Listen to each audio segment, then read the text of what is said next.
Hey y'all. What is up, everyone? Hey Jen. Jen always coming in first.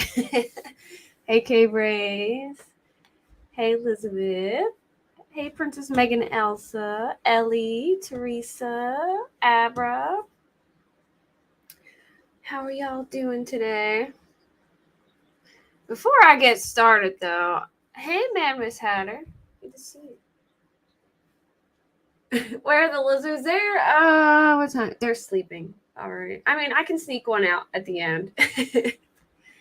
Their lights go off at like 8, so if I have them later than 8, they're usually sleeping, but I sneak them out sometimes. I'll grab one at the end. So before I get started, I want to know what you guys think about this Parkland verdict. If you guys haven't been following it, you're getting roasted by the heat. I heard it's really bad. It hasn't been that bad in PA. We've been getting like crap weather. I wish it was warmer here. I mean, it's probably like today, it's like on the warmer side, but for like the past 3 weeks, we've been getting in like the 70s. It's so like, yeah, it's actually 72 right now. So I don't know. And our air quality is diminishing again because of the wildfires in Canada. I got you, Elizabeth. Yeah, so curious what you guys think about the Parkland verdict. All right, let me fill you guys in if you haven't been following that. So, hey, Pointer Lover, remember the Parkland shooting in Florida? I think it was, right? Parkland shooting in Florida. Well, anyway, there was a resource officer there named Scott Peterson. What are the odds of that? And he didn't really all right, so when the shooting happened, he didn't respond, as in like he was the only one in the building with a firearm, and he didn't respond, and I guess he waited for the police to get there and then kind of like sent them on their way. And I don't know how to feel about this, and I'll tell you what.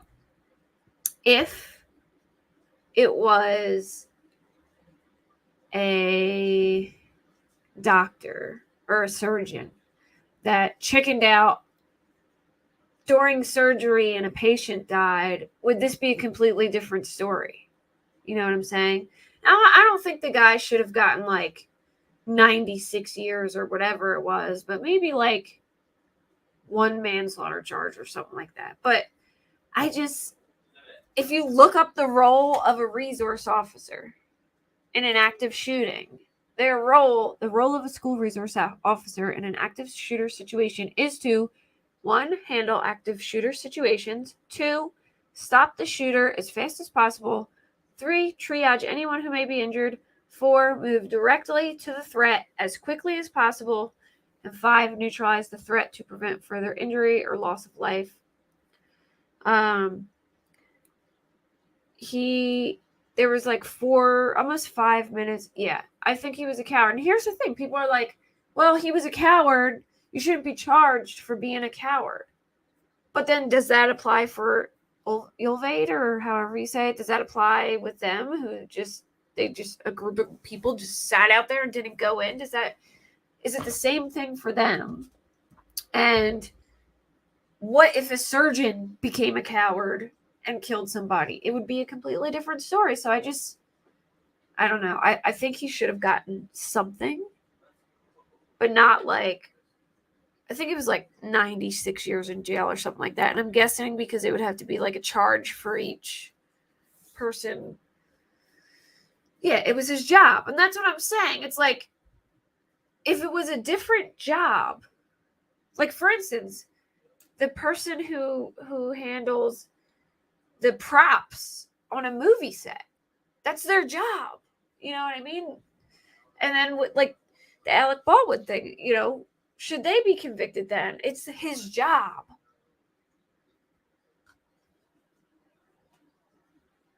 I don't know, but I don't really think you can compare that Cape Race because he was a cop. He was a sheriff's deputy or something like that. I'm sure, at some point he's been in I'm sure he's trained a lot for situations like that. You know what I'm saying? Hey Jen. Hey CW.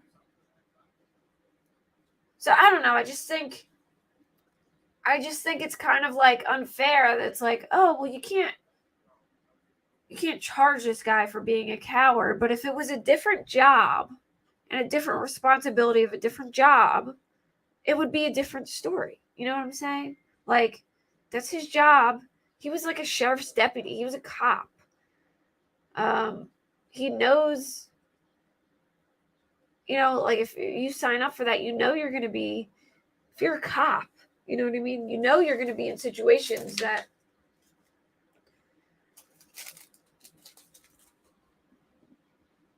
so I don't know.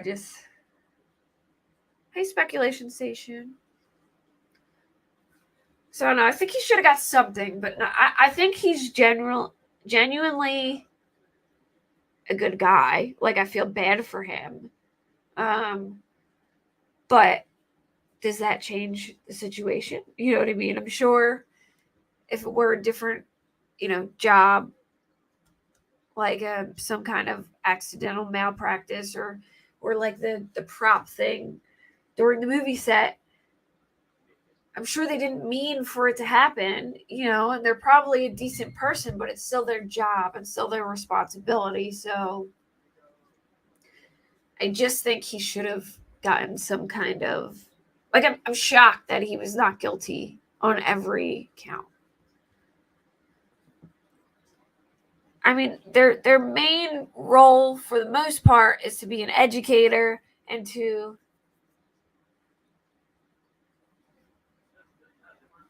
yeah, I mean,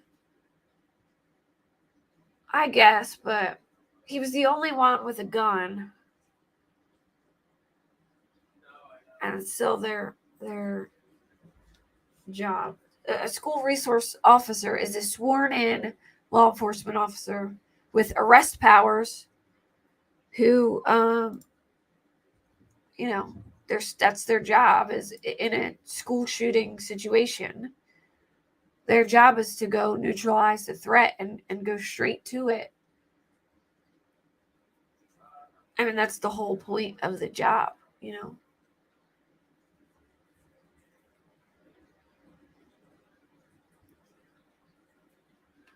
Like I'm saying, if it were a surgeon or a doctor or, the person on the set who was in charge of making sure live rounds weren't left in the gun, it's their job and they would get in trouble for it. So I just don't see how it's fair that this guy is not guilty. That's all I'm saying. Hey, MK.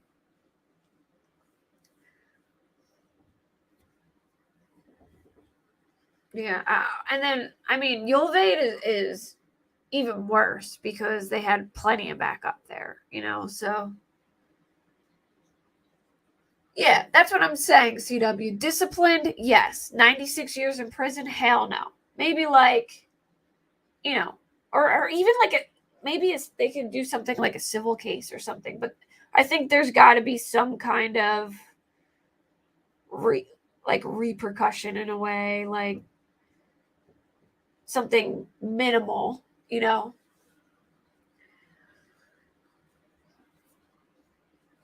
Yeah, exactly. That's what I'm saying, Speculation Station. If you sign up for that job, you know what you're getting into. You're a cop.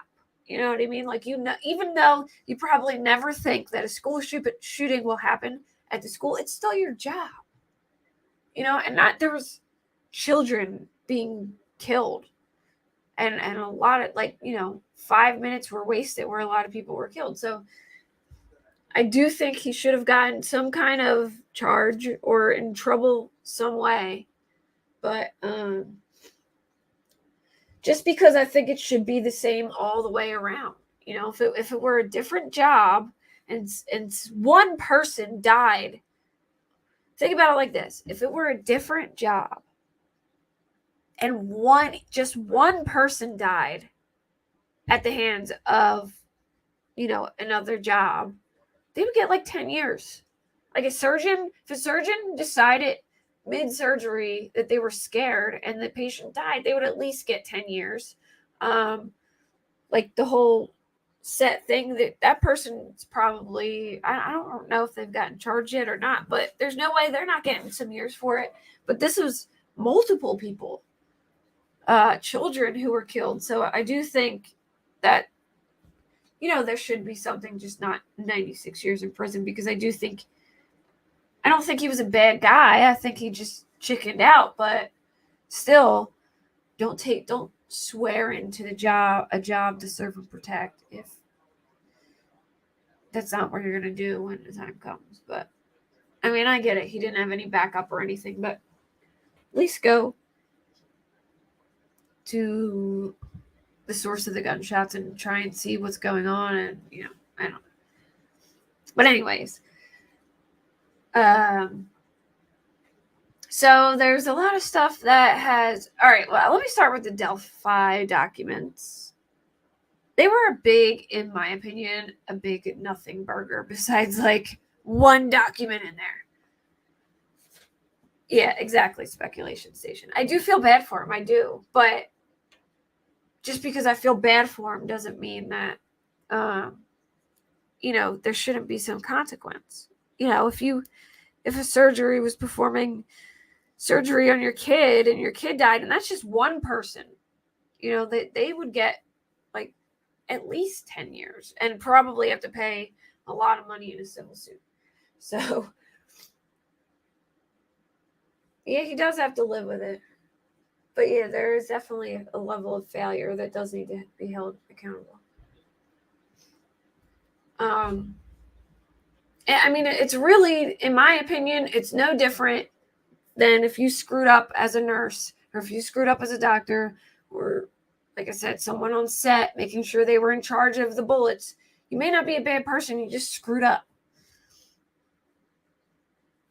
Yeah, so I'll show you guys the documents, but they're like, most of them are just literally like, I don't know, just regular old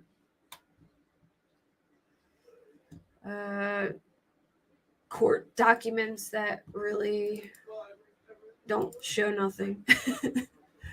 I don't know why my voice is so scratchy today.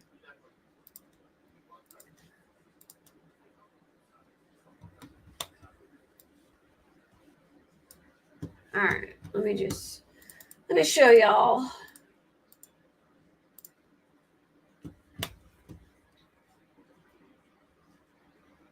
Yeah, Ellie, I do too. I was looking through them like, oh my gosh, please have the transcripts, please. Because that was like the only thing that I wanted to see. I'm like, oh my gosh, if they have the film called transcripts.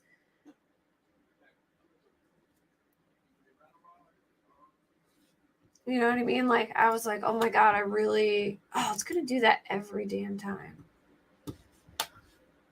Hold on. I'm trying to find a way.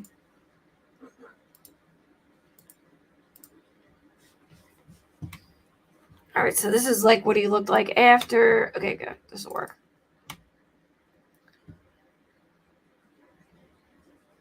This is just about inspecting cell blocks.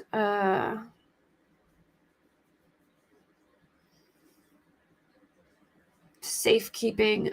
Make sure he's being kept safe in jail. I mean, it's really just like standard documents.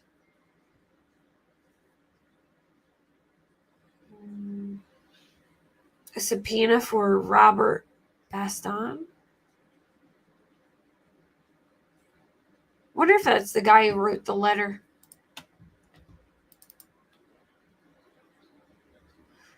This is lab results. So they found, all right. Do I have the transcripts? I don't have the transcripts, if that's what you're asking. Okay, so in a nutshell, You know how there was like more to the video of Bridge Guy, but they only released that small little tidbit? Well, in the rest of the video that we don't hear, they believe to have heard someone cycling bullets through a gun. No, you don't have to pay for these documents. They put them on a website. I'll share the website. Hold on. It's like Alan Superior. Hold on.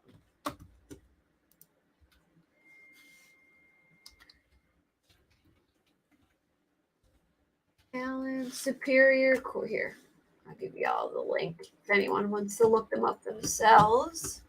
This is the link to the documents.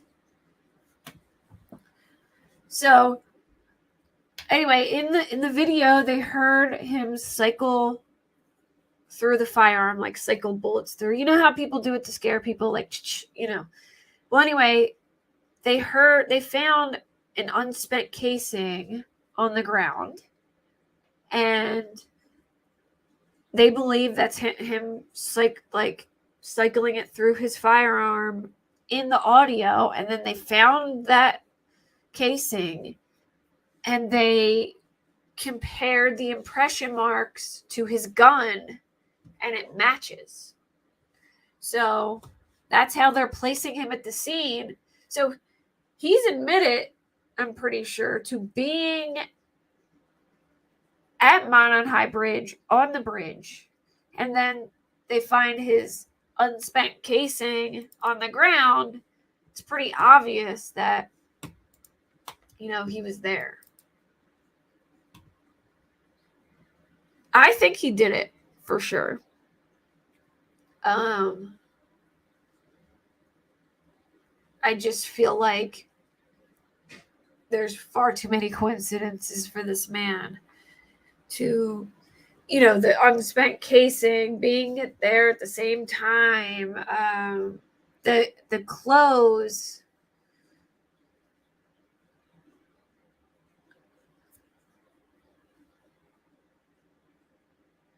Hold on. I'm texting Dave what I want for food.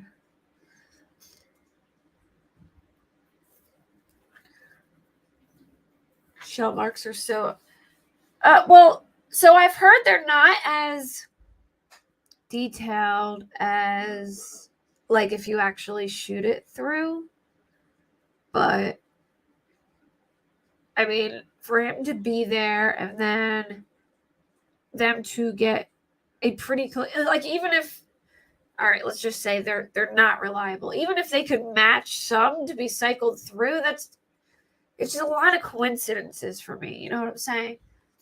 And then his car being parked at the CPS building, his connection to Kegan, I don't know. And then he admits it to his wife and his mom, and they're saying that he was not. Yeah, well, that I know that the shell. All right, so I know when you actually shoot it, there's a lot more, like, there's a lot more marks. But when it's cycled through, I don't think it's as many, but it's still like a fingerprint. I've been told that no gun, that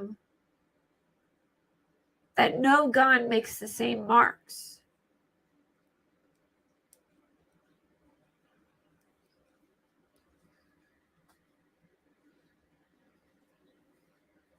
Yeah, Down the Hill is a great podcast. I didn't see the first part that you said about Down the Hill,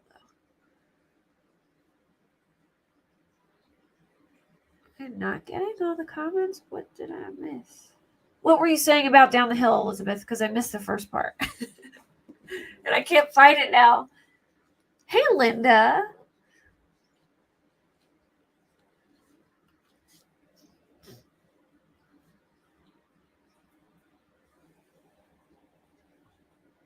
They were till the... Oh, so they're making them... Yeah, I really wish that they would release the phone call transcripts, because they mentioned they do have the transcripts. All right, so here's the order of his mental health record. I mean, it's all like standard stuff, honestly.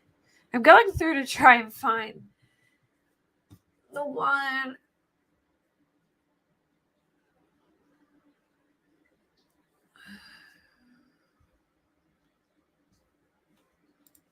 With the confession on it. There's so many. Mental health record.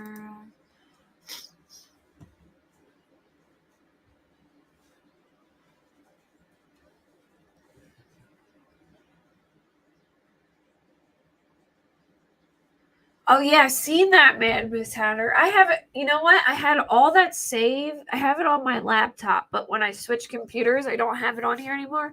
But I have that 4chan post saved on my laptop. When I actually shared it in my old Delphi videos.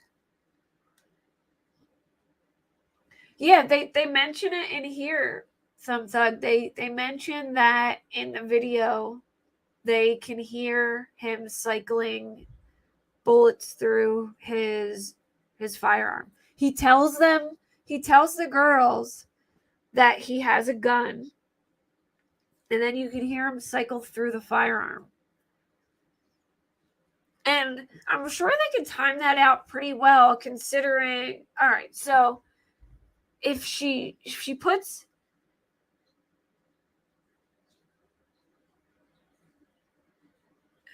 what is that? Okay, so think about it like this. If she throws on the phone and starts recording in her pocket, right? You see him right at the bridge, so we know it's like right after he gets to the bridge. Then I'm sure they could time it out based on like how many steps were taken from the end of the bridge to across the water, and if you could hear any water in it. But I'm sure you could time out to see somehow if it's like, if there's enough time between him walking to the bridge and bringing them over to the other side and cycling his firearm there. Like, I'm curious if he cycled his firearm early on in the video or towards the end or whatever. You know what I mean? Because that would explain a lot. If he did cycle it towards the end of the video or later in the video, then it would make sense why there was a bullet in that area. So... Oh yeah, it's not a rumor, it's in here. I'll show it to you. All right, so here is... He's in a separate maximum security segregation unit within the Westville Correctional Facility. Counsel recently visited prison and was denied of his request to inspect his client's cell block and living circumstances. Despite this, counsel has reason to believe that Mr. Allen has been required to endure the following conditions over his 5+ month detainment at the facility.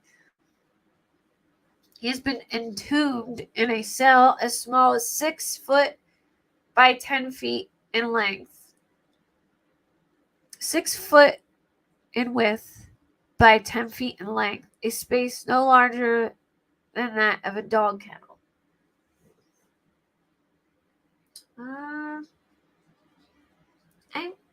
It's pretty small, I guess. But I don't think regular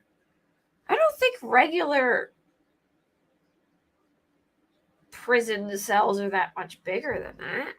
I could be wrong, but I don't know. He's sleeping on a pad on a concrete floor. He's afforded showers only 1 or 2 times per week. He's required to wear the same clothes, including underwear, for days and days on end, all of which are soiled, stained, tattered, and torn. He's constitutionally an innocent man and maintains his factual innocence as well. He has not been afforded any opportunity to visit his wife or other family members during the last 5 months of incarceration, during which time he has been subjected to conditions akin to those of a prisoner of war. He is allowed only an electronic tablet through which he can make calls to family members, all of which are monitored by prison officials. I mean, if you have your own tablet in your room, I wonder if he had internet too, because I feel like that's not a bad gig. Exactly. CW. Like, I feel like if you have a tablet, if he had internet on that tablet and just watch stuff or even read, he could talk to his family. He ends up breaking the tablet, and it's like, I mean, that was your like way to stay, he broke it after he made the confession, I believe. So we'll see. He's routinely supervised by other inmates, companions, as referred to within the confines of the prison, who sit on watch outside of his cell door on a daily basis. He's afforded very little, if any, recreation time outside of his cold concrete metal quarters. Attorneys for Mr. Allen delivered nearly 1,000 pages of police reports to Mr. Allen on Friday with the intention of seeking their client's cooperation in his own defense. As of Monday, April 3rd, said information is yet to be provided to Mr. Allen. His detention is such that he is isolated geographically, not only from his family, but also from his attorneys, who are required to travel for hours to speak with him in confidence regarding the case. Said visits also require making logistical arrangements with prison officials in advance of visits. I'm not going to read all this, but they say he suffered from depression dating back to his early years. Upon his incarceration, he was presumably evaluated and medicated by prison and medical staff. Up until a visit with Mr. Allen on April 4th, counsel for Mr. Allen found him to be polite, communicative with great eye contact, generally responsive to our questions, and exhibiting a good sense of humor on occasion in spite of his false arrest and circumstances. However, Mr. Allen's deteriorating physical condition has been observed by counsel dating back to the beginning of the new year. They're saying that they observed a steep decline in his demeanor and ability to communicate, ability to comprehend, and ability to assist in his defense. That the version of Richard Allen is very different version than the counsel for Mr. Allen had interacted with over the past 5 months. Mr. Allen appeared to be suffering from various psychotic symptoms, which counsel would describe as schizophrenic and delusional. He seems to be suffering from memory loss and is demonstrating an overall inability to communicate rationally with counsel and family members.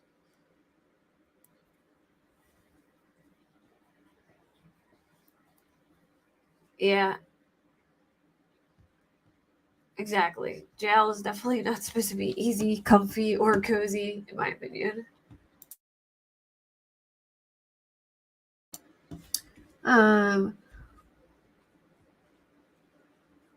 Where was I? I'm just kind of like scamming through it like fast to see if there's anything.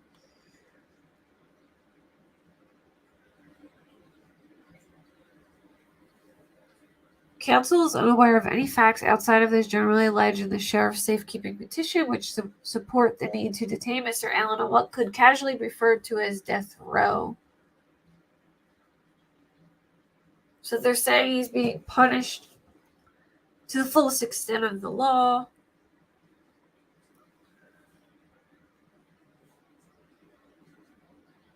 They want him to be relocated.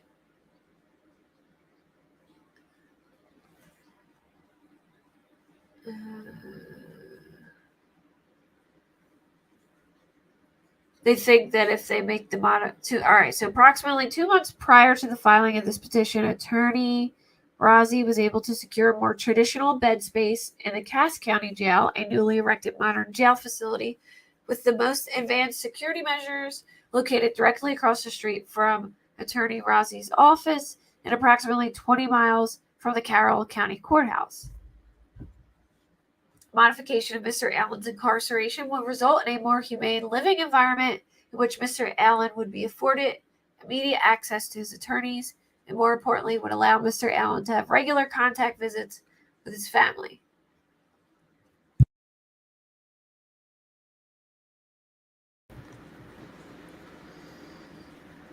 Under these circumstances, Mr. Allen would be treated like other inmates awaiting trial in the criminal justice system, as opposed to being punished based on only merits of untested charging information and probable cause affidavit. Okay, we're moving on. There's, in a nutshell, you get what they're trying to say. Yeah, I'm trying to find it, Thumb Thug. There's so many. Okay, it's not that one. That's the one I was looking for, but it's in here somewhere. Nope. I wish there was a way I could just, like, go to the next one. No.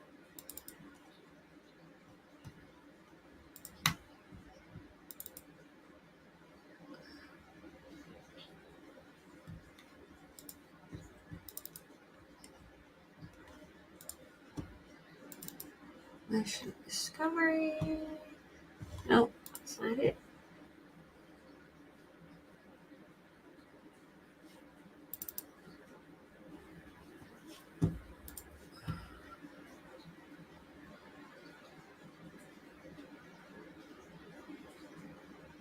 Media. Hold on.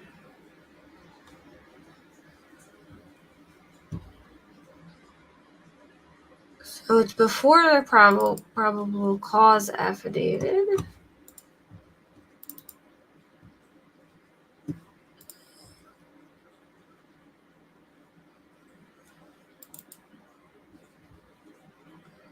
All right, so it's before this because I remember this. Hold on. All right, it's one of these. Hold on. You guys want me to read this whole thing? It basically. Yeah, I might as well. I'll just go over it. Okay. Yeah, they also want it moved to a different county. They want it moved to a different prison. They want it moved to another county.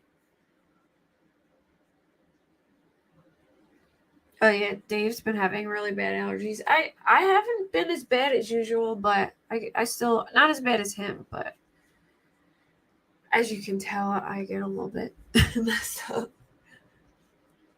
All right, here we go. On February 14th, 2017, Victim 1 and Victim 2 were found deceased in the woods approximately 0.2 miles northeast of the Monon High Bridge in Carroll County. Their bodies were located on the north side of the Deer Creek. So their body, basically, if it was Richard Allen, they were, in my opinion, they were lured. I think Kegan lured them there. I think him and Kegan worked together. Kegan lured him there under the guise that they were going to meet Anthony Schatz. I think Richard was waiting for them on the bridge, and once they started crossing, he blocked them from coming back, and then he got them over the other side of the bridge.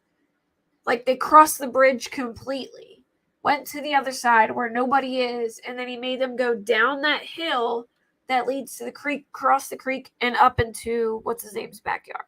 If you look at the map, you can see it leads into, they had to have had it planned out because it leads right into, what the heck is that guy's name? Ron Logan's backyard. I mean, I can show you guys too. Hold on.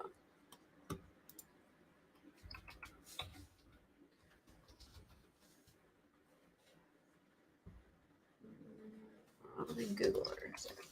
Just so you guys have an idea of what I'm talking about here. Where is it?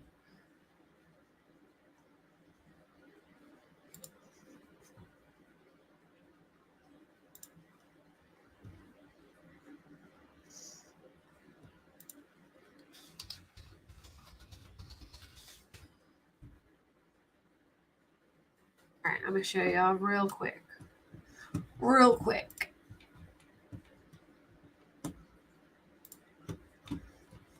All right, here's the bridge. Here's the trail.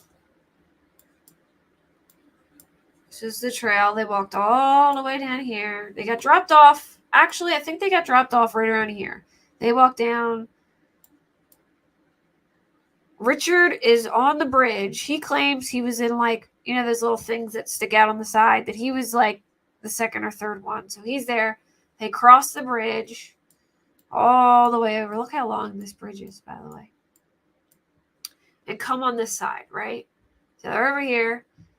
He blocks them in, then makes them walk down this hill right here. Cross here, and their bodies are found here. Which, as you can see, this is right at the cemetery where all the cars were parked. And Ron Logan's backyard is right up in there. If you go back to my old Delphi videos, I actually have pictures of all this areas there, the streets, the trail, where Ron Logan's yard is. It's blocked off, but their bodies were found right here. So he makes them cross them, makes them go down the hill, cross over, and their bodies found in Ron Logan's yard here. All right, anyway.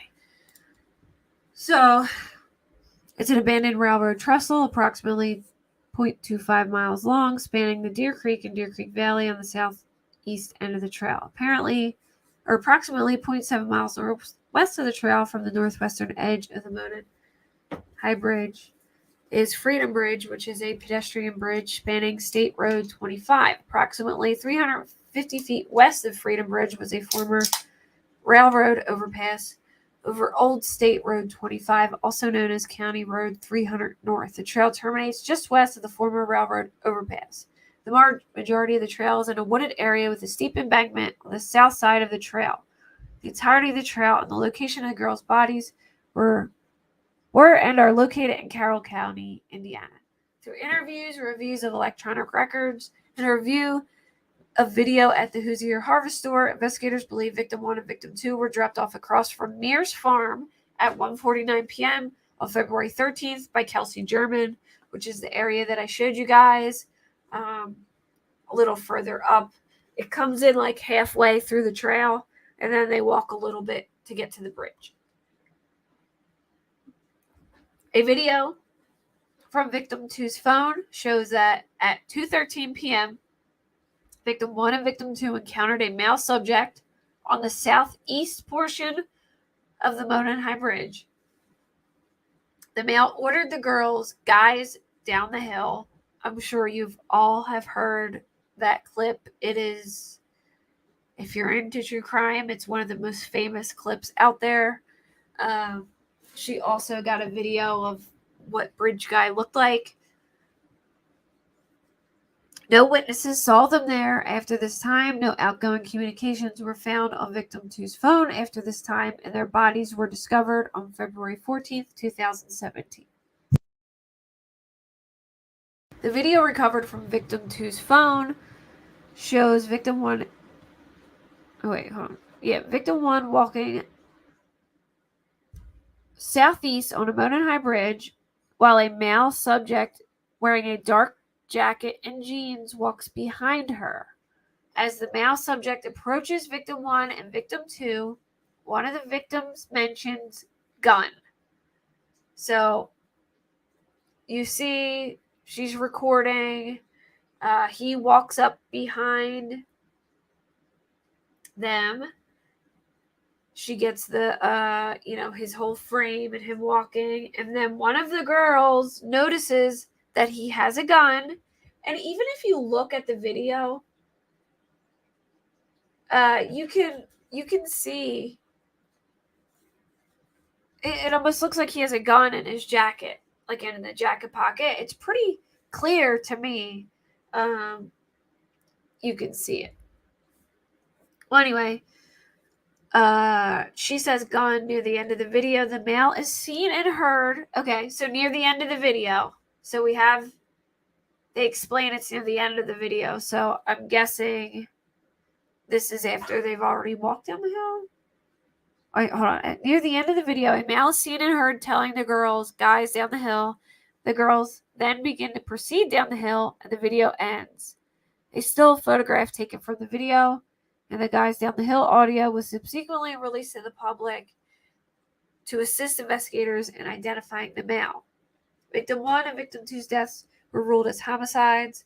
Clothes were found in the Deer Creek belonging to Victim 1 and Victim 2, south of where the bodies were located. There was also a .40 caliber unspent round less than 2 feet away from Victim 2's body.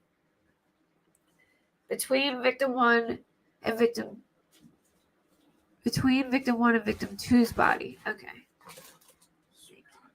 Thank you. So, I guess Victim 1 would be Abby, and Libby was recording.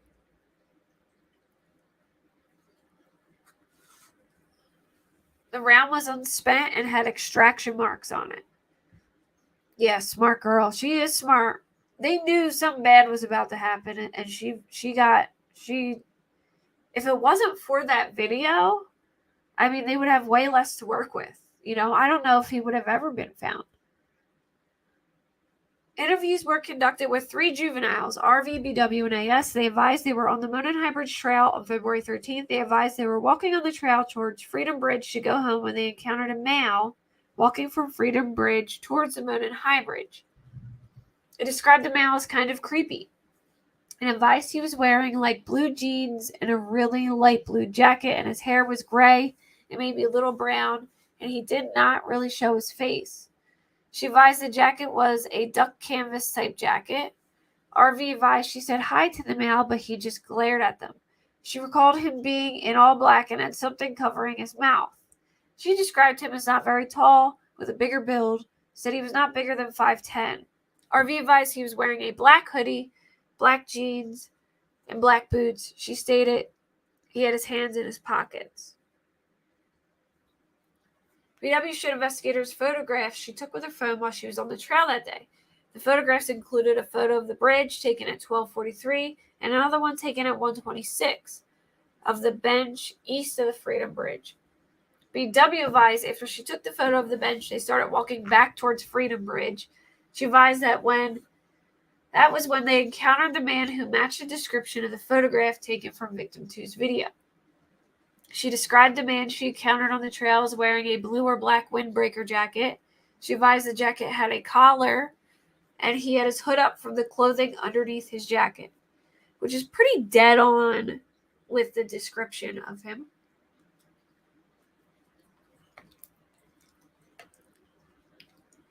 She advised he was wearing baggy jeans and was taller than her. She said her head came approximately to his shoulder.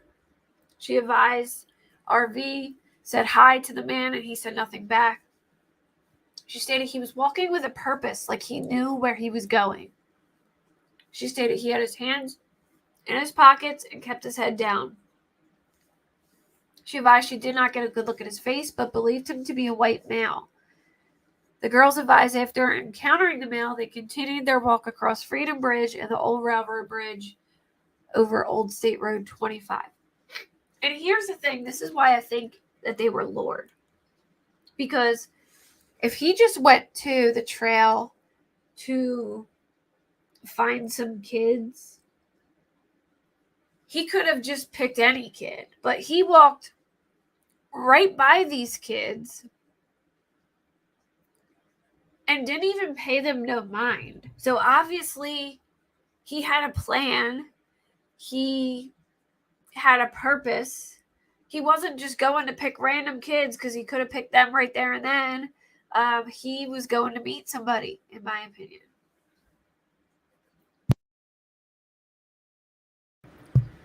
I think it was Long Crime said just by him using the word guys when he said guys down the hill put him to be a family man. Oh, yeah. I didn't think of that. I mean, I guess it could be from, like, where you are, too. Like, we say use guys a lot in Philly. That's what we refer to everybody as. So, it depends where you're from, too, They spoke with Betsy Blair, who advised she was on the trails on February 13th, 2017. Video from Hoosier Harvester captured Betsy's vehicle traveling eastbound at 146 toward the entrance across from Mears Farm. She advised she saw 4 juvenile females walking on the bridge over Old State Road 25 as she was driving underneath on her way to park. She advised there were no other cars parked from the Mears Farm where she parked. She advised she walked to Monon High Bridge and observed a male matching the one from Victim 2's video.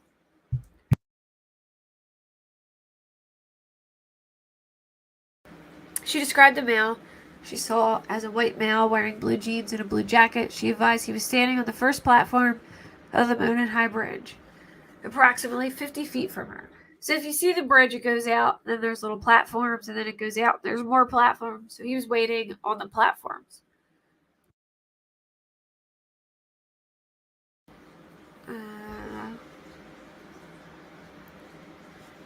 She advised when she was leaving, she noted a vehicle was parked in an odd manner at the old Child Protective Services building. She said it was not odd for vehicles to be parked there, but she noticed it was odd because the manner it was parked backed in near the building, so people couldn't see his license plate, I'm sure.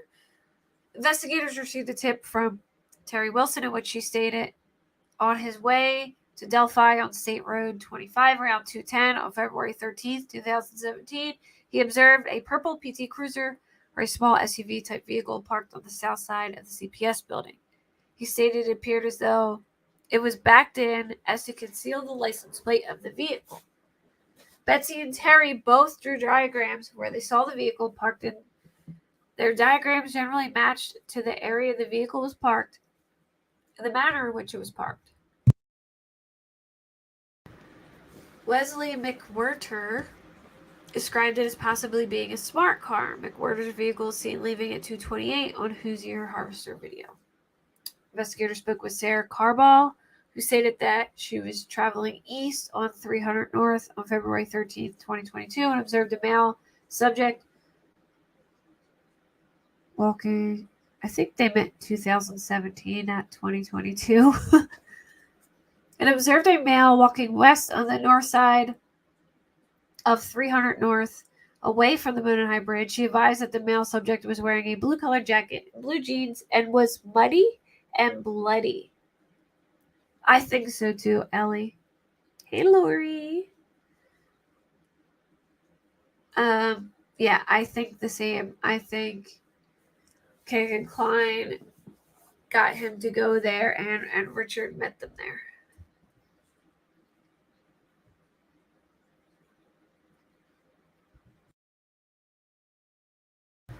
She further stated that it appeared he gotten into a fight. Investigators were able to determine that watching the video from the Hoosier Harvester that Sarah Carball was traveling on CR 300 North at approximately 3:57. Through interviews, electronic data, photographs, and video from the store, investigators determined that there were other people on the trail that day after 2:13. Those people were interviewed, and other individuals encountered the male subject referenced above.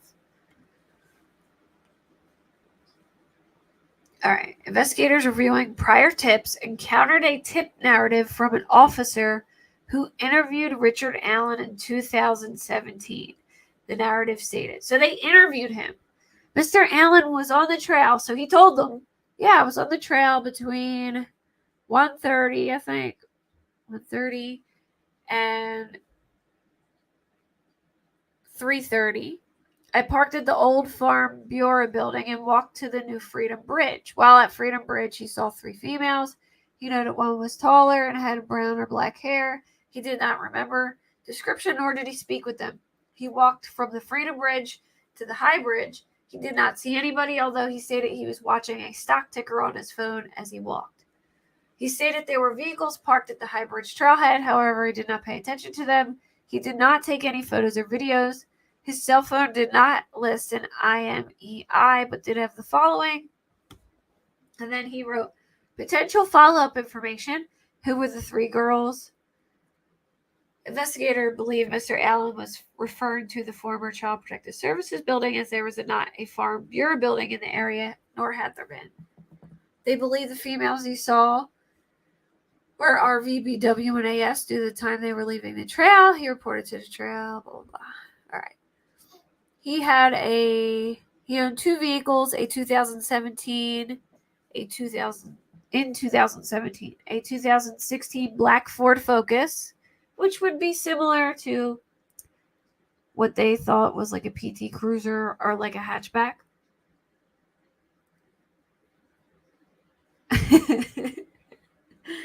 A poet. You're a poet and we know it.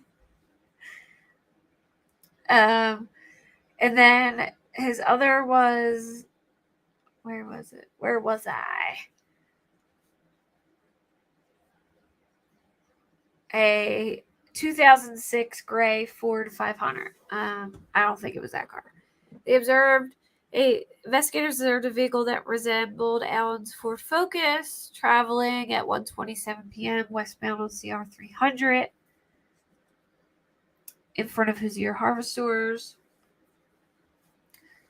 Investigators and witnesses described the vehicle parked at the former CPS building as a PT Cruiser or a small smart car.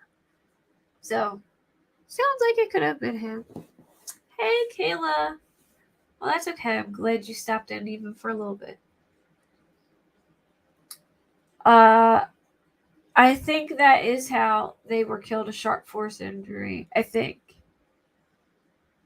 But he did have a gun, but I don't think he used the gun. I think he just cycled through it, from what I remember. All right, so his wife spoke to investigators, and she confirmed Richard did have guns and knives at the residence, and that he still owns a blue Carhartt jacket. They executed a search warrant. They found, among other items, jackets, boots, knives, and firearms, including a 6-hour model P226 40 caliber pistol with serial number U625627. Between October 14th and October 19th, 2022, the Indiana State Police performed an analysis on Allen's 6-hour model P226, and they performed a physical examination and classification of the firearm, function test, barrel, and overall length measurement, test firing it. This is what they remarked. An identification opinion is reached when the evidence exhibits an agreement of class of characteristics and a sufficient agreement of individual marks. Sufficient agreement is related to the significant duplication of random striated impressed marks as evidenced by the correspondence of a pattern or combination of patterns of surface contours. The interpretation of identification is subjective in nature and based on relevant scientific research and that the reporting examiner's training and experience. Investigators then ran the firearm and found it was purchased by Richard Allen in 2001. So it's pretty old. Yeah, I think so too, CW, but that's kind of always been like up in the air. There's been rumors because of that one post or the text messages that we saw. But I don't think it's been confirmed yet. But I don't remember if it was or not. Okay. So his gun was pretty old. 2001 is a long time ago. He didn't have an explanation of why the unspent bullet was found between the bodies of victim 1 and 2. That's a pretty significant place for it to be found, too. You know what I mean? Like, for them to find the bullet right there. Again, he admitted he was on the trail, but denied knowing victim 1 and 2 and denied any involvement in the murders.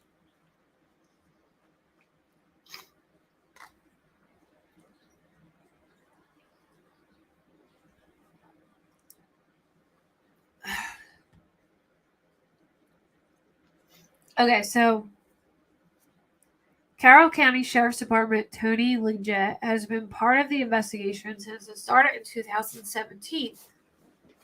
He has had an opportunity to review and examine evidence gathered in this investigation. Detective Liggett, along with other investigators, believe the evidence gathered shows that Richard Allen is the male subject seen on the video from victim two's phone who forced the victims down the hill. Further, that the victims were forced down the hill by Richard Allen and led to the location where they were murdered.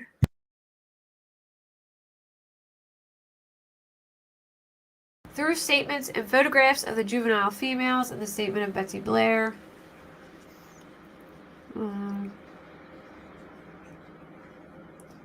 they walked the entirety of the trail and only observed one adult male, and that was Richard Allen. Investigators believe the male observed by Betsy Blair, RV, BW, and AS is the same male depicted in the video from victim two's phone due to the descriptions of the male by the four females matching the male in the video. Furthermore, victim two's video was taken at 2:13 p.m. and Betsy Blair saw only one male while she was on the trail, approximately 1:46 p.m. to 2:14. So they didn't see any other males. There was own admission he was at the trails and eventually hiked to the Mountain High Bridge and walked out and onto the bridge, and that his car was similar to the description of the car. He said he parked over there himself. A male subject matching his description was not seen after 2:13. Investigators identified other visuals on the trails between 2:30 and 4:11. None of these individuals saw a male subject matching the description of Richard Allen on the trail.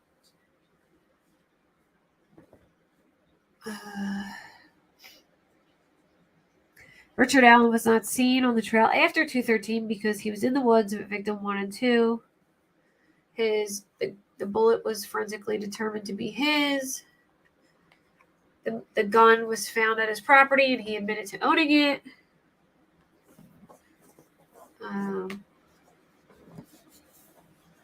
He owned it since 2001. All right, hold on. I'm going to keep going. I'm going to pass this. Investigators believe Richard committed this kidnapping, which resulted in killing victim 1 and victim 2. From their prior conclusions, investigators believe Richard Allen was the male depicted in victim 2's video saying guys down the hill. They believe Richard Allen was carrying a Sig Sauer model on that day due to the cycle round matching the firearm that was located within feet of victim 2's body. They further believe he was carrying the Sig Sauer model P226 from the audio from victim 2's video, which investigators believe they hear the sound of a gun being cycled and one of the victims mentioning a gun. So charges were filed against Richard on October 28th for 2 counts of murder. He was taken into custody and sent to Westville Correctional Facility. He entered the facility. He was placed in a segregation unit for his own protection. In the segregation unit, his cell was equipped with a video recorder which records his activities within the cell. There are also logs indicating when Richard Allen leaves the cell and for what purposes. He is also being seen by medical providers and mental health specialists to evaluate his physical condition and monitor his mental health. He also has the ability to use a tablet in his cell to send text messages and make phone calls and listen to music. Upon his arrival to the facility, he was placed on suicide watch because of certain statements he made about harming himself. Throughout his stay, his mental health improved to the point he was taken off suicide watch. He was also participating in recreation time and beginning to exercise.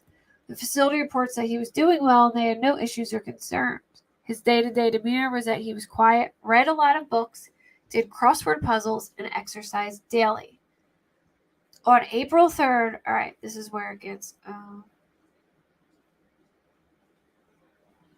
I think so, too. I think we'll see those transcripts during trial. I hope so, because I really would like to see what he said. Sorry, I haven't been looking at chat, so if anyone... Let me go back. So, he made a call on April 3rd, 2023 to his wife, Kathy. In that phone call, he admits several times that he killed Abby and Libby. Investigators had the phone call transcribed, and the transcription confirms that Richard admits that he committed the murders of Abigail Williams and Liberty German. He admits several times within the phone call that he committed the offenses as charged. His wife, Kathy Allen, ends the phone call abruptly. It's got to be a shitty situation. They were married for like 30 years, too. And have a daughter, Abby and Libby's age.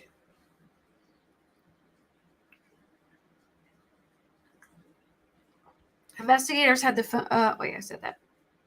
Soon after, Richard Allen filed an emergency motion to modify safekeeping order. In that motion, defense states that his mental state has declined because of the correctional facility is unfit and that he should be moved. Conveniently, right after he admits this. The defense also makes allegations that his mental health has declined to the point where Richard has been deprived of his constitutional right to assist in his defense of the case. Furthermore, the defense alleges that his mental capacity has declined because of his incarceration at Westville. The defense has also challenged that his treatment is unconstitutional. Soon after, investigators were made aware by the warden of Westville Correctional Facility that Richard Allen began to act strangely. He was wetting down paperwork he had gotten from his attorneys and eating it, and he was refusing to eat and refusing to sleep. Yeah, I did hear that, Ellie. After he already admitted to killing them to her, he says that, or she says that. That's crazy to me. That's just insane to me. I mean, I know they've been married for like 30 years, but still. I couldn't be like, oh, he's my person. No way. Oh, she's definitely still standing by him. All right, so he started eating his paperwork and refusing to eat and refusing to sleep. He would go days on end refusing to sleep. He further broke the tablet that he used for text messages and phone calls. He went from making up to 2 phone calls a day as of April 3rd, 2023, to not making any phone calls at all. He went, to date, Richard Allen still has not made a phone call since April 3rd, 2023.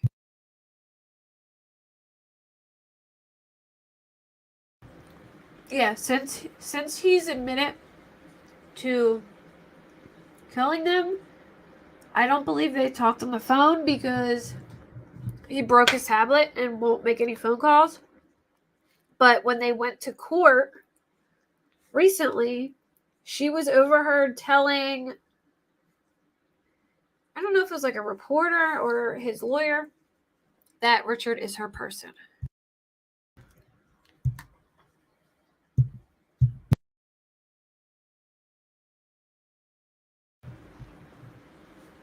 All right, where was I? He was evaluated by 2 psychiatrists and 1 psychologist to discuss his turn in behavior and whether or not there was a need for involuntary medication. The panel would also discuss moving Richard Allen to a different facility that has a psychiatric unit. From that meeting, it was determined that Richard Allen did not need involuntary medication, that he did not need to be moved to another facility. Since that meeting, he has begun to eat again, and he has begun to sleep. His behavior has begun to return to what it was prior to making the admission on April 3rd.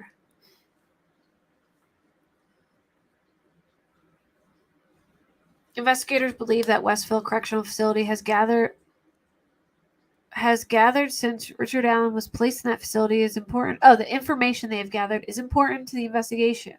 Investigators believe that there is video evidence that will include his admissions, plus his behavior prior to the admissions and directly after. Investigators also believe logs kept of his daily routines are important to determine where and when he was in his cell and when he was removed and the reasons he was removed. Further, any records of physical exams and or mental exams will be important to determine the state of his mental and physical health. This information is needed to refute the allegations made in the defense's emergency motion to modify safekeeping order. The evidence is also necessary to refute the allegations of diminished mental capacity and or other possible defenses.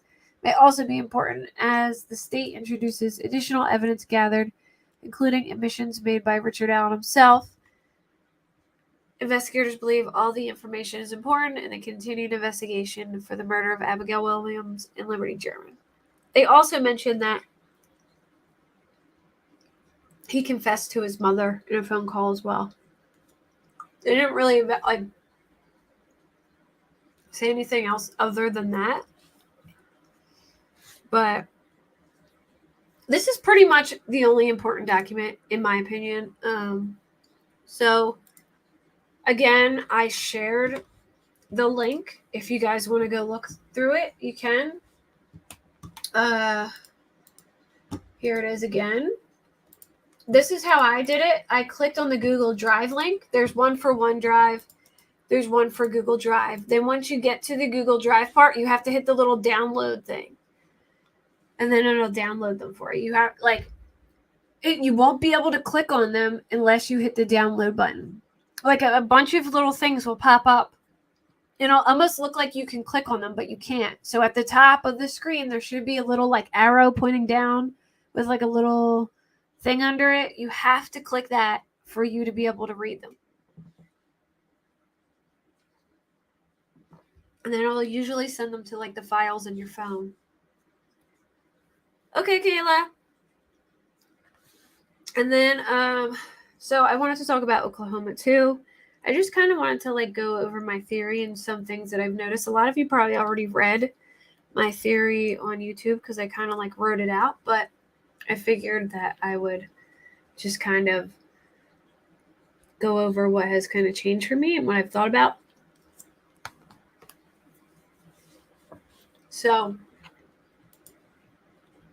first and foremost, I came to a lot of these conclusions because I read Holly's autopsy.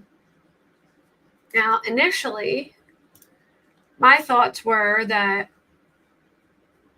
Holly was killed much earlier, like Friday night, or like late middle of the night Friday.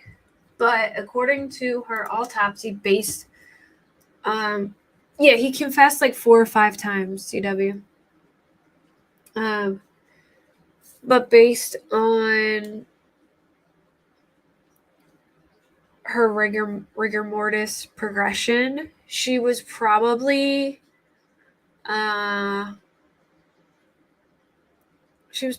dead early Sunday morning. So like 3 a.m. Sunday morning, like Saturday into Sunday. So then I got to thinking about it. Like, well, if she was still alive and the girls are still alive, this is what I think happened. Well, for one, she only had one wrist abrasion. She had bilateral marks on her arms, which I believe were consistent with being dragged. But she had a wrist abrasion, and I believe that wrist abrasion was because he cuffed them by one arm. And that really changed everything for me because at first, I thought he would only be able to cuff like 3-4 people at a time, assuming that he cuffed them with both arms. But one arm each would mean that he could cuff them all on Saturday night. So what I think happened was, one, I do think he used drugs. I know there was other drugs found in the house. And I know they didn't test for certain things. They didn't test for GHB or ketamine or anything like that. Or, anything that could... They didn't test for anything other than, like, amphetamines, benzos, like the main drugs. They didn't even test for marijuana, which I get that marijuana is legal there, but this is why I don't understand. Even if it's illegal, wouldn't you want to know if there's marijuana or alcohol in their system?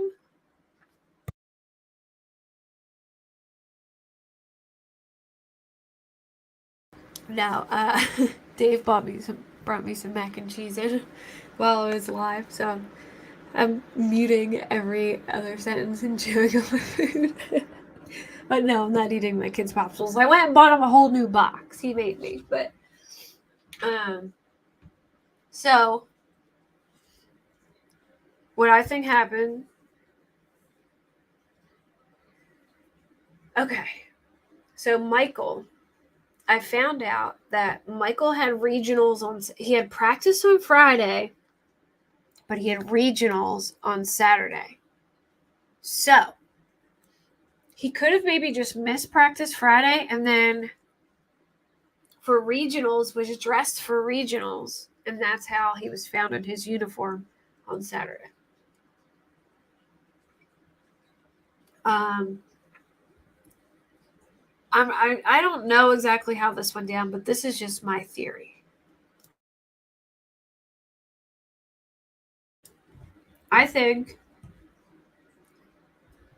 he waited Saturday night, or he either maybe led Michael to believe that he was going to go to track practice, got him in the car, then drugged him and restrained him and then brought him back or something, or potentially even killed him somewhere else and brought him back. Or waited till they were asleep and either injected them with drugs or waited till they were asleep and hooked them. I imagine he would have to restrain Holly first because Holly would probably be the one to put up the most fight, and he would need her gun. So, yeah, somebody from the area told me that they actually had regionals on Saturday, which I didn't know about. So I was like, oh, well, then maybe he was dressed for Saturday. So I'm thinking maybe he waited till they fell asleep, got Holly, restrained her. And I was thinking at first that he could have used the wrist cuffs, but I don't think if he did it with one arm, I don't think he could have used those Velcro ones because they would be able to get out of them. So I'm thinking that's why he had the padlocks and he just like looped the chains around their wrists and padlocked it. So I think he restrained Holly, Michael, Tiffany, and Riley in his bedroom, which there would be enough for them all in the bedroom. And then I think he put the ones in the kitchen in later, and Ivy and Brittany, I think he restrained in the kitchen. Okay, well, there you go. If he used the date rape drug, it doesn't show. Well, I think there was definitely a drug use. Because Lynn found a syringe. It poked into her shoe. Like, she literally found multiple syringes. I really do think he used something, and then I think he just took them out one by one and killed them. I think he had kept those like Velcro restraints taped behind the dresser, but I don't think he used them.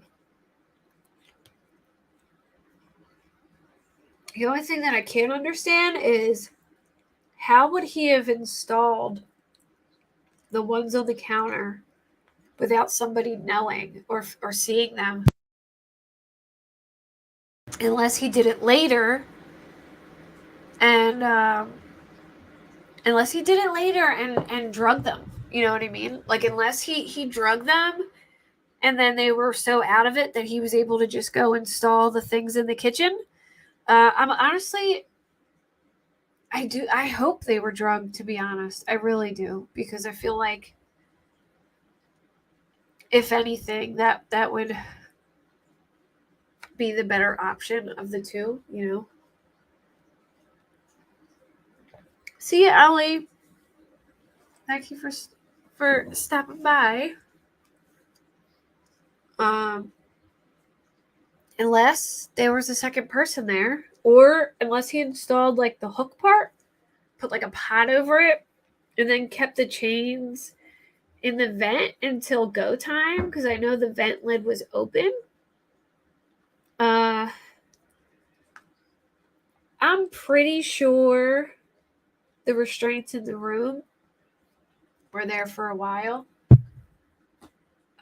They were old looking. Lynn told me there was no. It didn't. You know when you can tell if somebody screws something in the wall, you can find dust laying around. There was nothing to suggest he had done that recently. But he did go and buy more chains on the 26th, and I think he did that because he anticipated more girls coming, and they didn't come. But I'm starting to think now that they all passed on Saturday, and that he may have, because we don't really have a crime scene. He knows they were moved. Maybe he could have got some of them away, but like maybe he could have got Michael by pretending he was taking Michael to regionals or something like that. And then the other ones, or he drugged them. I don't know, but I do think they were killed on Saturday. And according to that new podcast, they're saying they saw one of the kids' autopsies. So I'm assuming, I'm not 100% sure, but I'm assuming they probably saw Ivy's, and they were saying that Ivy was killed before Holly. I'd have to see it though, but I'm curious if it was like a major time difference, which I don't think it could have been, because all right, so if Ivy was killed before Holly, I don't think it could have been that big of a time difference, because there was selfies and photos that Ivy took of herself Saturday night, and she was corresponding with her parents Saturday night, and Holly's time of death would have been like the middle of the night Saturday. So there, in my opinion, I don't think there was a big space between their times of death. So maybe he was just taking them out individually and just killing them, like out. So, but I don't think it's enough to be like, or that, yeah, making her watch or something. Or that. I don't think, and look, I'll say this a million times, I think Holly was stupid, and she made stupid decisions, some selfish decisions that were not in the best interest of her children and her family. But I don't believe that she ever anticipated that he was going to kill her and her children. I think she probably knew a lot more than she let on, for sure. But I don't think she ever anticipated that this would happen. And I don't think she was complicit in helping him in this particular scenario. I just don't. And I can't imagine that their deaths being that far apart, considering they were still alive Saturday night. And she most likely passed away early Sunday morning. So, yeah, very, very stupid decisions that ultimately cost them their lives. I will say that. She's accountable for sure in some shape or form, but I don't think she knew that he was going to do that. So now I've, changed my thoughts to them being killed on different days to them all being killed on the same day.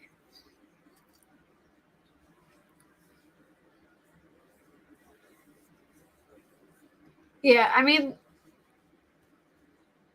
I definitely think Holly, one, knew a lot more than she let on. She definitely knew he was into things and into stuff, in my opinion. And I think she made terrible decisions when it came to her children and men. There's no denying that. I just don't think that she participated in these murders, is what I'm saying. I just don't believe that. She was going to testify for him. I really think, I don't think she anticipated that he was just going to. I think he had this fantasy for a while, and then him knowing he wasn't getting out of this, he was just like, F it, I'm going all out, And I really don't think she had any idea that, especially, I don't think she would have been fine with, him doing everything that he did either. Like, I mean, in the sense of, like, essaying people and things like that. Like, I think she maybe knew he had, if he had photos or did something, maybe because he was making some kind of money off of it. If that is the case, if he had some kind of ring and was making money off photos and things like that, I think it's possible she probably knew something or other along those lines. But I don't think she would have ever imagined this.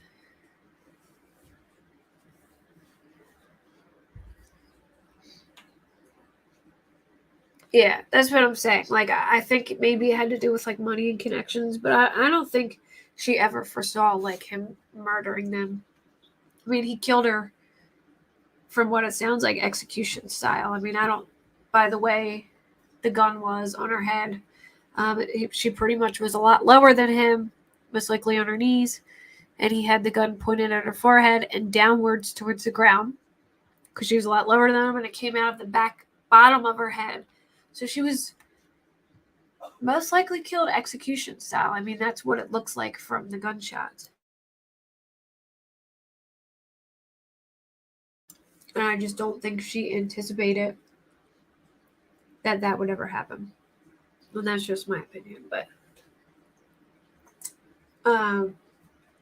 so Chad Doerman, that's the other thing I wanted to go over.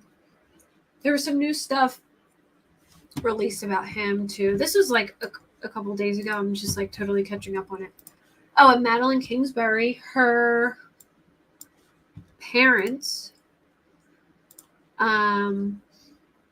have gained temporary sole, physical,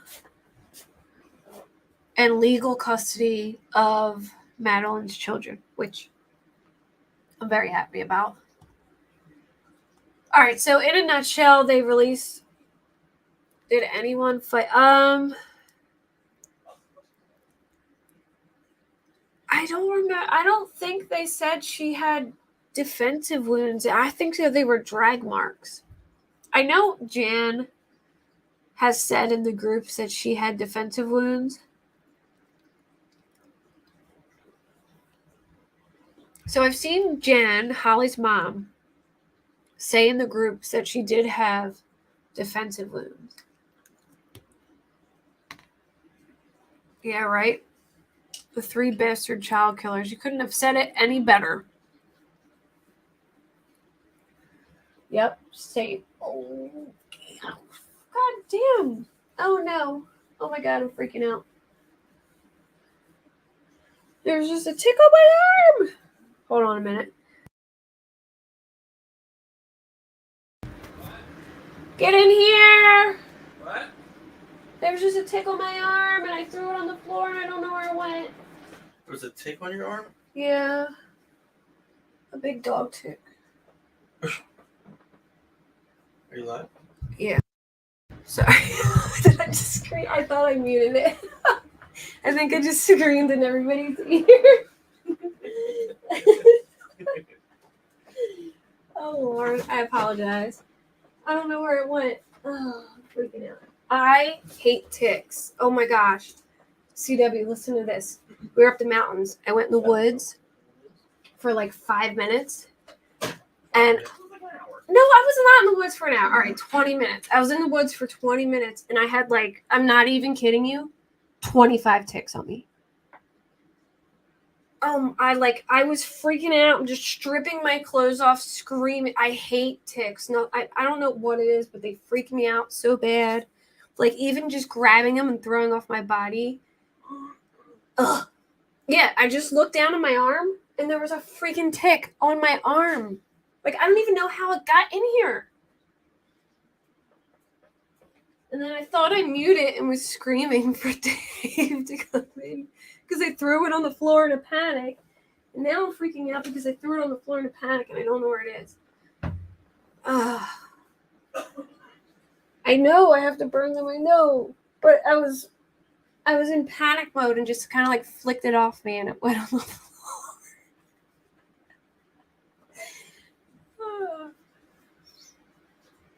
Oh, man. Now I'm freaking out. I'm going to have to, after I get off this live, I am going to just have to run in my bathroom and strip naked and check myself. Oh my God, I had one on me in my pants, in my pant waistband the other day, and I grabbed it and threw it in the car in just a panic. And Dave's like, "Get it out of the car!" And I'm like, "I don't know where it is." I'm telling you, I'm covered. They love me. Like, ugh.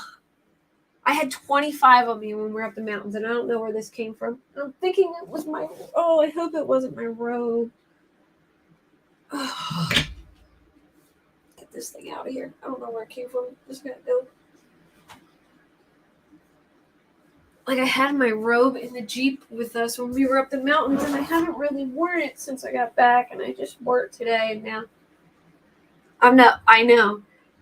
Listen to this. So I'm sitting there, right? We came in from the woods, and I'm sitting on the floor, and I just keep seeing, like, ticks, like, literally just falling off me onto the ground. I'm like, oh my God, it's another one. So I go in the bathroom. Dave checks my whole body, and he's like, there's not, they're gone. Or he found, like, one or two. We got them off. And then we go back in the living room, and there's more. So I start shaking out my hair, freaking out, like, oh my God, they must be in my hair. Here, they were on the inside of my clothes. I went in, I took my shirt off and turned my shirt inside out. There was like 3 on the inside of my shirt and 2 on the inside of my pants. I'm going to have a whole meltdown now. I know, I'm probably having you all itchy and checking now. All right, anyway. So let me go to get to Chad Doerman so I can get through this, because now I need to go hop in the shower or something because I'm having a meltdown.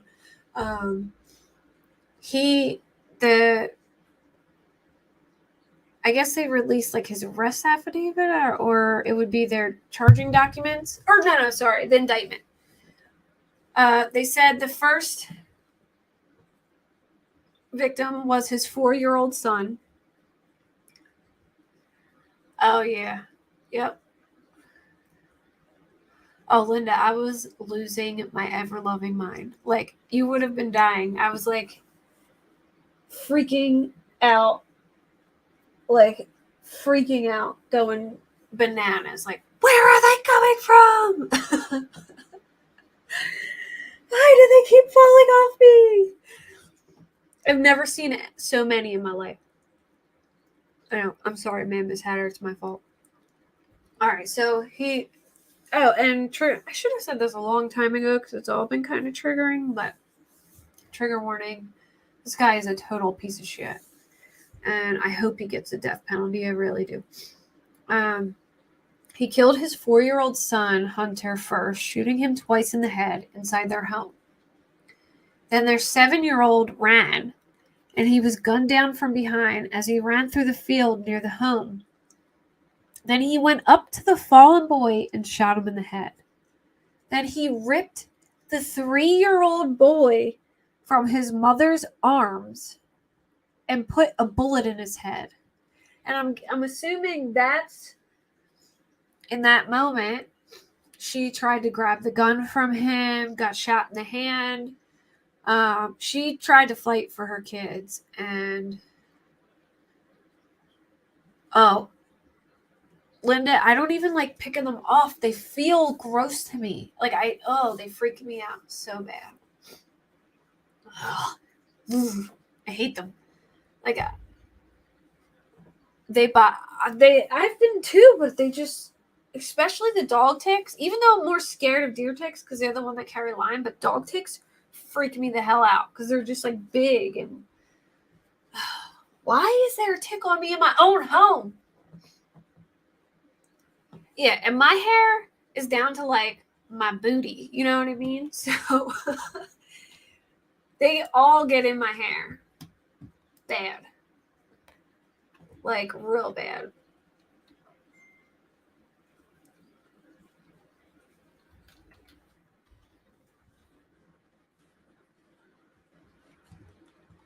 Oh, I can't say the same, Linda. You know I love my snakes.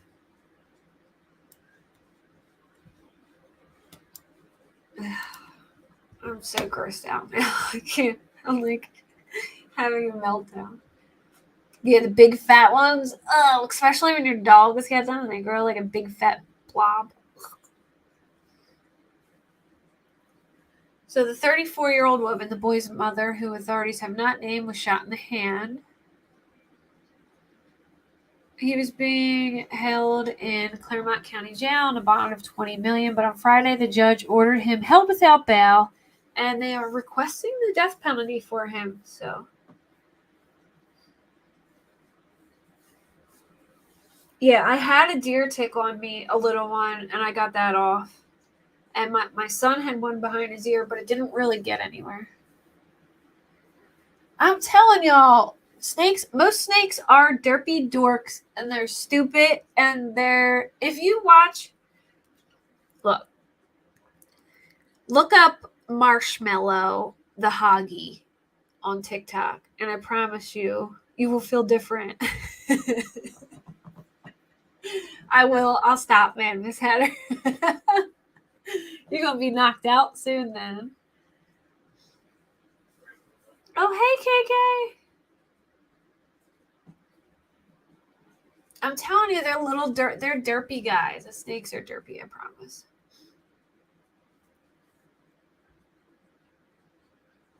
Yeah.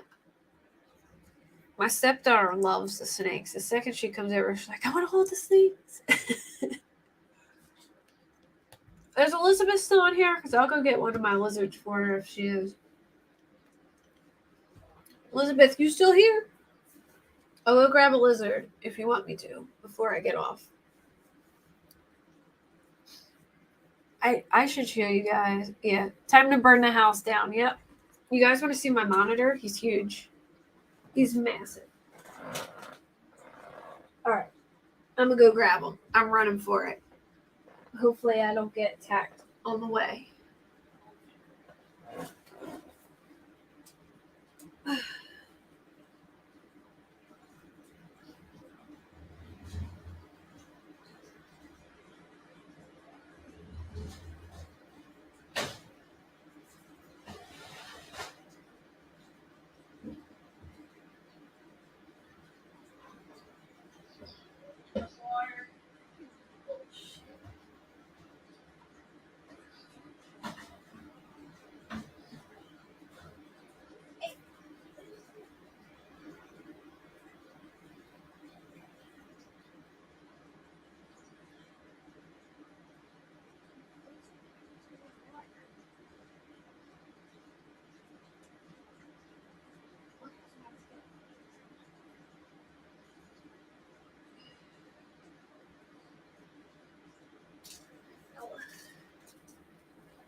This is true love for my subs because I just pulled him out of his water.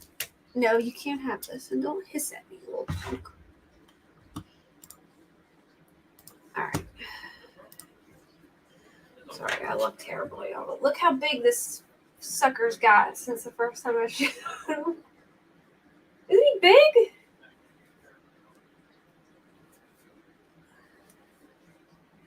Here, you want to go up there? On my white chair, and you're all dirty and wet. Look how big he is, look. And he's bad, too. He is so bad. Listen to what he did to me the other day. So I got this, no.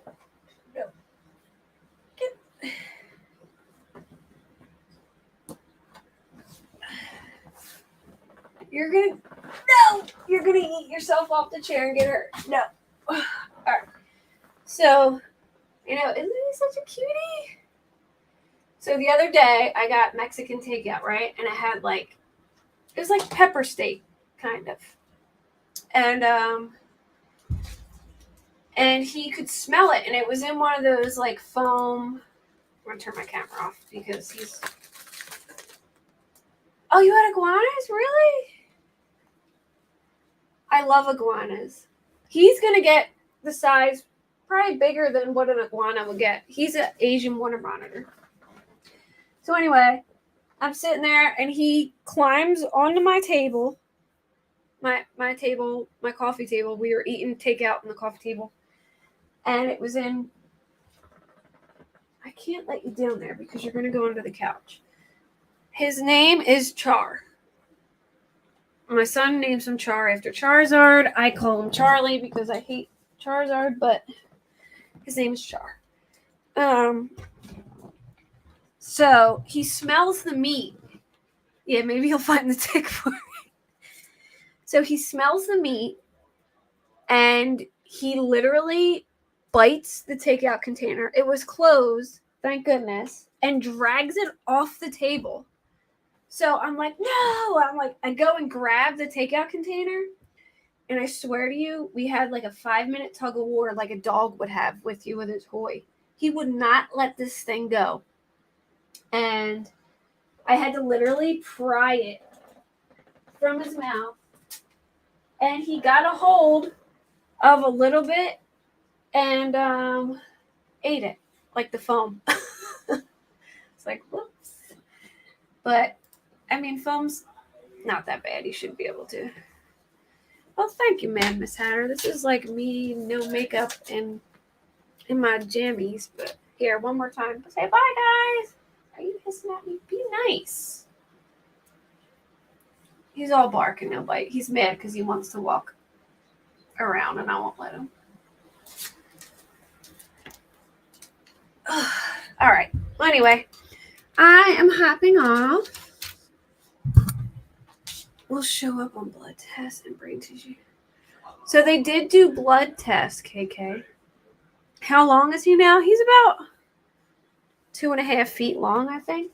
I would say about 2.5 feet long. His tail alone is like 1.5 feet. So he's pretty big. And I just got dirt all over my shirt.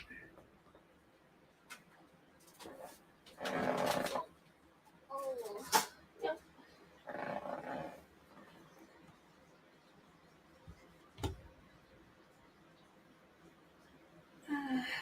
Alrighty, well, I'm going to go put him back before he gets under my couch.